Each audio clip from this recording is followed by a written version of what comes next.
Shalom bagi kita semuanya. Firman Tuhan untuk kita hari ini dari 1 Tesalonika pasal 5. Berjaga-jaga. Tetapi tentang zaman dan masa, saudara-saudara tidak perlu dituliskan kepadamu. Karena kamu sendiri tahu benar-benar bahwa hari Tuhan datang seperti pencuri pada malam.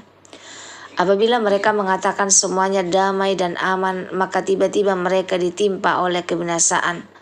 Seperti seorang perempuan yang hamil ditimpa oleh sakit bersalin, mereka pasti tidak akan luput. Tetapi kamu, saudara-saudara, kamu tidak hidup di dalam kegelapan, sehingga hari itu tiba-tiba mendatangi kamu seperti pencuri. Karena kamu semua adalah anak-anak terang dan anak-anak siang. Kita bukanlah orang-orang malam atau orang-orang kegelapan. Sebab itu, baiklah jangan kita tidur seperti orang-orang lain, tetapi berjaga-jaga dan sadar. Sebab mereka yang tidur waktu malam, dan mereka yang mabuk waktu malam. Tetapi kita yang adalah orang-orang siang, baiklah kita sadar, berbaju jirahkan iman dan kasih, dan berketopongkan pengharapan keselamatan. Karena Allah tidak menetapkan kita untuk ditimpa murka, tetapi untuk beroleh keselamatan oleh Yesus Kristus Tuhan kita, yang sudah mati untuk kita, supaya entah kita berjaga-jaga, entah kita tidur, kita hidup bersama-sama dengan Dia. Karena itu nasihatilah seorang akan yang lain, dan saling membangunlah kamu seperti yang memang kamu lakukan. Nasihat-nasihat. Kami minta kepadamu saudara-saudara, supaya kamu menghormati mereka yang bekerja keras di antara kamu, yang memimpin kamu dalam Tuhan dan yang menegur kamu, dan supaya kamu sungguh-sungguh menjunjung mereka dalam kasih karena pekerjaan mereka. Hiduplah selalu dalam damai seorang dengan yang lain. Kami juga menasihati kamu saudara-saudara, tegurlah mereka yang hidup dengan tidak tertib, hiburlah mereka yang tawar hati, belalah mereka yang lemah, sabarlah terhadap semua orang. Perhatikanlah supaya jangan ada orang yang membalas jahat dengan jahat, tetapi usahakanlah senantiasa yang baik terhadap kamu masing-masing dan terhadap semua orang. Bersukacitalah senantiasa, tetaplah berdoa, mengucap syukurlah dalam segala hal, sebab itulah yang dikehendaki Allah di dalam Kristus Yesus bagi kamu. Janganlah padamkan roh, dan janganlah anggap remeh nubuat-nubuat. Ujilah segala sesuatu dan peganglah yang baik. Jauhkanlah dirimu dari segala jenis kejahatan. Salam. Semoga Allah damai sejahtera menguduskan kamu seluruhnya. Dan semoga roh, jiwa, dan tubuhmu terpelihara sempurna dengan tak bercacat pada kedatangan Kristus Tuhan kita. Ia yang memanggil kamu adalah setia. Ia juga akan menggenapinya. Saudara-saudara, doakanlah kami. Sampaikanlah salam kami kepada semua saudara dengan cium yang kudus. Demi nama Tuhan, aku minta dengan sangat kepadamu, supaya surat ini dibacakan kepada semua saudara. Kasih karunia Yesus Kristus Tuhan kita menyertai kamu. Shalom bagi kita semuanya. Firman Tuhan untuk kita hari ini dari 1 Tesalonika 5 ayat 1-28. Judulnya hidup sebagai anak-anak terang. Banyak orang ingin tahu kapan Tuhan Yesus datang kembali.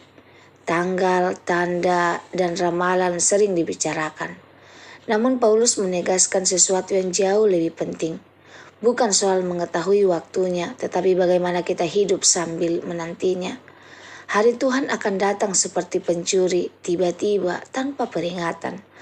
Pertanyaannya bukan kapan, tetapi siapkah kita? Yang pertama, anak terang hidup dengan kesiapan ayat 1-8. Paulus berkata, orang percaya bukan anak kegelapan, melainkan anak-anak terang dan anak-anak siang. Artinya hidup kita seharusnya berbeda dari dunia. Dunia berkata semua damai dan aman, tetapi sebenarnya sedang menuju kebinasaan. Banyak orang merasa aman karena harta, jabatan, atau kenyamanan hidup, padahal rohnya tertidur.